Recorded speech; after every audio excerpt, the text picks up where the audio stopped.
ሰላም ውድና የተከበራችሁ የሄለኒቱ ተከታታዮች እንኳን ደህና መጣችሁ። ዳጣ ድራማን ክፍል 70 ይዤላችሁ መጥቻለሁ። ወይዘሮ ማርታን በማታውቀውና ባልገባት ነገር በጣም እየተንሰፈሰፈችና እየተቃጠለች ትገኛለች። እንግዲህ አቶ ደረጀ ሰላምን እንግዲህ የልጅሽ አባት ማን ነው በማለት ሰላምን ሲያስጨንቋት ቆይተው ነበር። አቶ ደረጀና ወይዘሮ ማርታ የሰፈር ሰው ሰላም ከማን ነው ያረገዘችው እያለ በጣም መጠቋቆሚያ አድርጎናም ብለው በጣም ሲጨቀጭቋት ነበረ። አቶ ደረጀም ለብቻዋ ከወይዘሮ ማርታ ለብቻዋ ጠርቶ ከመኪና ውስጥ አድርገው እኔ መጠርጠር አለብኝ፣ እኔ በቤተሰቦቼ ሌላ ስም እንዲወጣልኝ ትፈልጊያለሽ እንዴ? ለምን አትናገሪም? ማን ነው የልጅሽ አባት እያሉ እንግዲህ ብዙ ጊዜ ሲጨቀጭቋት ነበር። እና እሷ ደግሞ እንግዲህ ያው ከሌላ ሰው አርግዛ ቢሆን መናገር ጠፍቷት አልነበረም፣ ከአቶ ደረጀ በመሆኑ ነው። ያው ከአቶ ደረጀም እንደምታውቁት እንግዲህ ዳጣን ስትወልድ ወስደው ስለጣሉባት ያችን ዳጣን ለመተካት ነበረ አቶ ደረጀ ወይዘሮ ማርታ በሌለችበት አቶ ደረጀ ሰክረው በመጡበት ሰዓት እንግዲህ እንደዛ የተፈጠረው ማለት ነው። ስለዚህ አቶ ደረጀ ደግሞ እኔን ለመበቀል ነው እንደዚህ ያደረግሽው ብለው አቶ ደረጀም ዳጣን ከሰሷት። ዳጣም ደግሞ ማነው ሰላምን ከሰሷት። ከዛ ሰላም ደግሞ እኔ እናንተን ቆይ ግን እኔን እንኳ እንደ ጨካኝ ብታይኝ እንዴት ለወይዘሮ ማርታ እንደው አታስቢም ብለው ሲሏት እኔ ልጅን ለመተካት ነው እንጂ ለእሷ ሳላስብ ወይም አንተን ለመጉዳት አይደለም ብላ አለችው ማለት ነው። ከዛ አቶ ደረጀም እንግዲህ ብድ ብለው ወደ ቤት ሲመጡ እንግዲህ ወይዘሮ ማርታም አኳኋኑን አይታ እንግዲህ በጣም ጨንቋታል። እየተቃጠለች እና እየተናደደች እንዲህም እያለቀሰች ትገኛለች። ዳጣም እንግዲህ አባቴ አንተ እኮ የአባትና የልጅን ፍቅር አላወጣሁም፣ እንዴት ታታልለኛለህ? እናቴስ ማን እንደሆነ ሳትነግረኝ እንዴት ይሄን ነገር ልታደርግ ትችላለህ? ብላ ቀወጠችው። ወይዘሮ ማርታ ግን ደግሞ ደሬ እኔ እናንተ የሚያምርብን ጥፋትም ሆነ ትክክልም ሆነ መጥፎም ነገር ሆነ ቁጭ ብለን ስናወራና ስንነጋገር ነው እንጂ አንተ ግን ይህንን ምርጫ አድርገህ ትተኸኝ በመሄድህ በጣም ልቤ ተሰብሯል። አዝኖንም ብላ መቃጠልና መንሰፍሰፍ ቁጭ ብላ ማልቀስ ጀመረ። ከዛ ናታንም እንግዲህ አይዞሽ አታልቅሽ ማለት ጀመረ። እሷም እንግዲህ ማልቀስ ጀመረ። ውሃዬም አብራ ስታለቅስ ከዛ ውሃዬንም ምን ሆነሽ ነው የምታለቅሽው? አንቺ ሂጂና ጥናት የለብሽም እንዴ? ሂጂ ወደ ጥናትሽ ስትላት ወይዘሮ ማርታ ከዛ እሷ ደግሞ አንቺ እያለቀሽ አይደል እንዴ ምናምን አለች። ከዛ ናታንም ደግሞ ሂጂ ወደ ክፍል እኔ ሊኮብ አስቀምጬልሻለሁ መሳቢያ ውስጥ ስላት ደስ ብሏት ተነስታ ሄደች። እንግዲህ ቆይ ግን እኔ የምልሽ ማርታ መቼም ካንቺና ከሱ የበለጠ በዚህ ምድር ላይ በትዳር የሚቀናበት ሰው የለም። እናንተ የትዳር ተምሳሌት እንደሆናችሁ ጠንቅቄ አውቃለሁ። እውነታውን እንድነግርኝ ይፈልጋለሁ ብላ አፈጠጠቻት።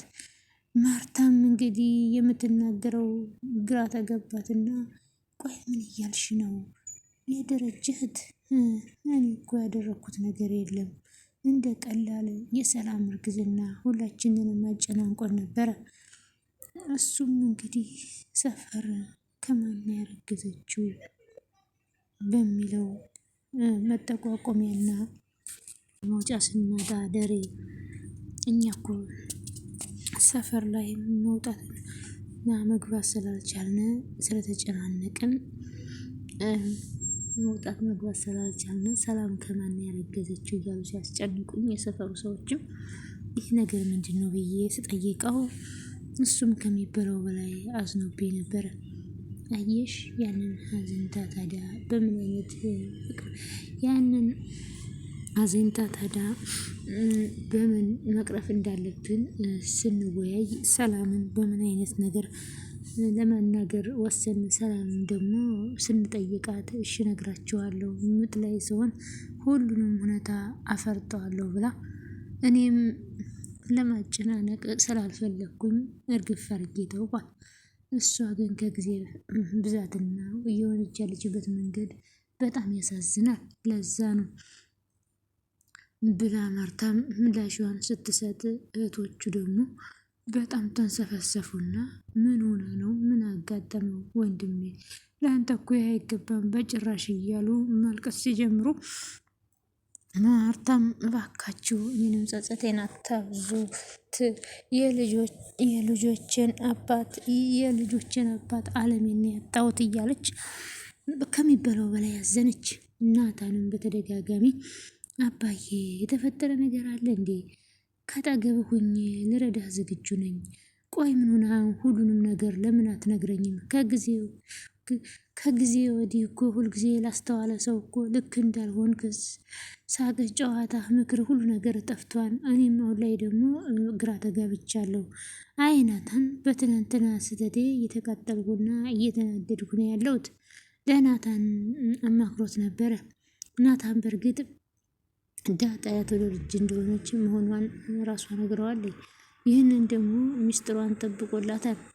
ሰላም ደግሞ የሰጠችውን የአደራ ወረቀት አስቀምጦ አብጌል እማዬ የዚህ ቤት እየተካሄደ ያለን ጦርነት ምንድን ነው?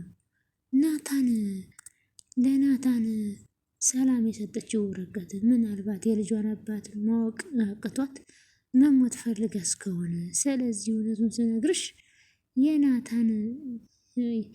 ናታን ጋር ያለውን ወረቀት እንቀበልና ያለውን ምስጢር ማወቅ አለብን። ሰላምንና ዳጣንም ዲኤንኤን ማስመርመር አለብኝ፣ ብር ስጭኝ እያለች ስትላት ወይዘሮ ማርታም እንግዲህ አልሰጥም ብላታለች። ስለዚህ ወረቀቱን ደግሞ መመርመር ትፈልጋለች።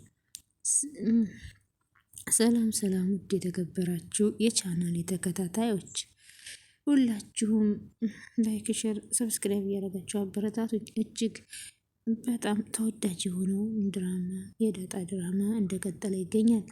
ቻናሉን ላይክ፣ ሰብስክራይብ እያደረጋችሁ ለምታበረታቱኝ ውድ ቤተሰቦች ክበሩልኝ።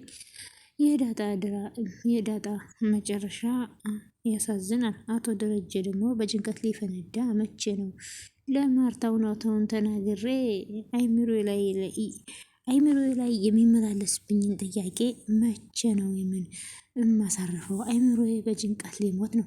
ትናንትና በሰራሁት ኃጢአት ዛሬ እየተሰቃየሁ ነው። መቼ ነው ይህን ሁሉ ጉዴን ተናግሬ ከዚህ ሁሉ ጭንቀት መገላገሉ ብሎ አቶ ደረጀም ብቻውን እያወራ ብቻውን እየተጨነቀ በጣም ያሳዝናል። አቶ ደረጀ ነገር እንግዲህ ወይዘሮ ማርታም ታማኝነቱን ጡርነቱን እየደጋገመች ስትነግረው ወይኔ ጉዴን አልሰማች እያሉ አቶ ደረጀ መጨነቅ ጀመሩ። እውነት ነው ወይዘሮ ማርታ ሁል ጊዜ አንተ እኮ በጣም ታማኝና አስተዋይ ባል ነህ፣ እንዳንተ አይነት ባል የለም። ብዙ ሰዎች ምን አይነት ትዳር ነው ያላችሁ እያሉ ይቀኑብናል እያለች ስትል እሱ አቶ ደረጀ ደግሞ ያደረገውን ስለሚያውቅ እንግዲህ በዳጣ ሲጨነቅ ነበር። ጭራሽ ደግሞ ሰላም እንግዲህ ሁለተኛውንም ልጅ አንተ ነው ብላ ስትለው ቀውስ ብሎ እንግዲህ የሚያደርገውን ሁሉ አጥቶ ከዛ ወይዘሮ ማርታም እኔ እኮ ደረጀ እንደዚህ ሲሆን አይቻላቅም በጭራሽ ብላ ወይዘሮ ማርታም መጨነቅና መልቀስ ጀመረች። እንግዲህ የሚመላለስብኝ ጥያቄ ምላሽ የሚያገኘው እያሰበና ባቀደ ሰዓት መጨረሻ ላይ እንግዲህ የተፈጠረው ከባድ ነገር ተፈጠረ። እሱም ምንድን ነው? ሰላም ደብቃ የነበረውን ልጅ እንግዲህ አቶ ደረጀን እንግዲህ በዛን ሰዓት ያደረገችው ነገር አሁን ላይ ልክ ባልሆነ እያለች እየተጸጸተች የተቃጠለች ባለ ሰዓት እውነታውን ፍርጥ አድርጋ ለመናገር አቶ ደረጀን ቀጠረችውና ስማ ጋሼ ላገኝ እፈልጋለሁ፣ ከተገናኘን እንድናወራ እፈልጋለሁ። ሰላም መናገር የፈለግሽውን ነገር ተናገሪ ብሎ አላት። በቀጠረችውም መሰረት ወደ መኝታ ክፍል ገቡና እውነታውን ካወሩ በኋላ ስሚ እውነቴን ነው የምልሽ ሰላም አትፈታተኝኝ። እኔ አሁን ላይ ያለብኝ ጭንቀትና ሀሳብ ይበቃኛል። ሌላ ጭንቀት አትጨምሪብኝ። እኔ መቋቋም አልችልም። ለምን ብትይ ጧት ማታ ያለ የሌለውን ነገር እያሰብኩኝ ራሴን በፍጹም መጉዳት አልፈልግም። ስለዚህ ስለ ዳጣ ከሆነ በአጭር አማርኛ መጠየቅ የፈለግሽውን ሁሉ የዳጣን ጉዳይ አስረድችሻለሁ። ከዛ በዘለለ ምንድን ነው ችግሩ ብሎ ሲላት፣ አይ የተፈጠረው ችግርማ በጣም ያሳዝናል። ስለዚህ ምንም በል ምንም አንተ ያጠፋው ነገር የለም፣ ግን አሁን ከባድና አደገኛ መጥፎ ዜና አለ። እሱን ለመናገር ዝግጁ ነው ወይ? አድምጠኝ። ቆይ ምን ላድምጥሽ? ምንድን ነው እየሆንሽ ያለሽው? ብሎ ሲጮሁባት፣ እየሆንኩ ያለሁትማ ስለ ልጁ አባት ማውቀት ትፈልጋላችሁ አይደል? ማወቅ ትፈልጋላችሁ አይደል? እሺ ንገሪኝ ብሎ ፍጥጥ ሲልባት፣ አይ እዚህ እየተሰማለኝ ወደ ውጭ ሄደን ማውራት አለብን አለችና እሺ ተባብለው ወደ መኪና ውስጥ ከገቡ በኋላ መኪና ውስጥም አቶ ደረጀ በጉጉት እየጠበቀ ያለው የሰላምን ንግግር ነበረ። እንግዲህ አቶ ደረጀም እንግዲህ የጠበቁት ያው የልጁን አባት ሌላ ነው ብላ እንደምንነግረው ነበር የጠበቀው። ግን የእሱ ልጅ መሆኑን ሲሰማ በጣም ቀወሰ።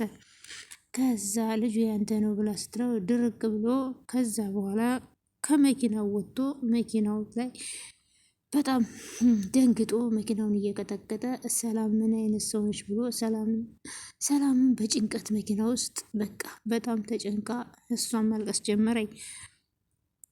ከዛ የሰላምን አይምሮዋ መረባበሽ በጣም ግራ ተገብቷት የመጨረሻ ውሳኔዋ ምን ሆነ? በቃ ሁሉም ነገር ለበጎ ነው። ሰላም የሆነችውን ነገር ማጣራት አለብኝ። ያለ ምክንያት እንደዚህ ልኮን አልቻለችም። ሰሞኑን እኮ ያነጫነጫት እያለቀሰች ነው። ሰው ሌሊቱን ሁሉ ጊዜ ሲያለቅስ ያድራል ብላ ተገረመችና ከዛ ናታንም እማዬ የጽንሱ ጉዳይ ሊሆን ይችላል። አንድ ሰዎች ሆርሞን ሲዛባባቸው የመውለጃቸው ሰዓትም ሲደርስ እንደዚህ ነው የሚያደርጋቸው። ስለዚህ ሰላምን መረዳት አለብን ብሎ ናታንም ለወይዘሮ ማርታ ነገራቸው። አይደል ቆይ ሰላም እኮ ይህን ያክል እድሜ በሙሉ የኖረችው ከእኛ ጋር ነው። እንዴት ሊከፋትና እንዴት ብቸኝነት ሊሰማት ይችላል? አክስቴ ዘንድ እጅንም ወልደው ብላ ስትል እምቢ አልኩ። እዚሁ ውለጅ እዚሁ ልርስሽ አልኳት። አበጌልንና ውሃዬን ስወልድ ብዙ መከራና ብዙ ዋጋ ከፍለሽልኝ ያንን ብድር እንኳ ልክፈል እድሉን ስጭኝ። አክስትሽ ጋር አትወልጅም እዚሁ ውለጅ ብዬ ነው ያልኳት። ስለዚህ እንዴት ሊከፋት ይችላል ብለው ወይዘሮ ማርታ ለናታን ነገሩት። ከዛ ናታን ደግሞ እንግዲህ ያው ምን እንደሆነች ያው ምንም የታወቀ ነገር የለም ብሎ አላት። አያችሁ፣ ስለዚህ ጥፋቱ የኔ ብቻ ሳይሆን የእሷም ነው። ልትረዳኝ ይፈልጋለሁ። ምን አጎደልንባት ብለው ወይዘሮ ማርታ መናገር ጀመሩ። ለማንኛውም አቶ ደረጀ በጣም ያሳዝናሉ። ውድና የተከበራችሁ የቻናሌ ተከታታዮች አብራችሁኝ ስለነበራችሁ ከልብ አመሰግናለሁ። ላይክ፣ ሼር፣ ሰብስክራይብ እያደረጋችሁ አበረታቶች በያላችሁበት የክርስቶስ ጸጋና ሰላም ከኔም ከእናንተ ጋር ይሁን። ፈጣሪ አምላክ የምንወዳትን ኢትዮጵያን ማሏን ገነት ዳሯን እሳት ያድርግልን። ዓለማችንን ሰላም ያደርግልን። አሁን ከምንሰማው ከጦርነቱ ከመከራው ከችግሩ ሁሉ ፈጣሪ ዓለማችንን ይሰውርልን። ሰላምን፣ ፍቅርን፣ አንድነትን ይላክልን። በጣም አመሰግናለሁ አብራችሁኝ ስለነበራችሁ። ባይ ባይ። ውድ ቤተሰቦች ላይክ፣ ሼር፣ ሰብስክራይብ ማድረጋችሁን አትርሱ። ባይ ባይ።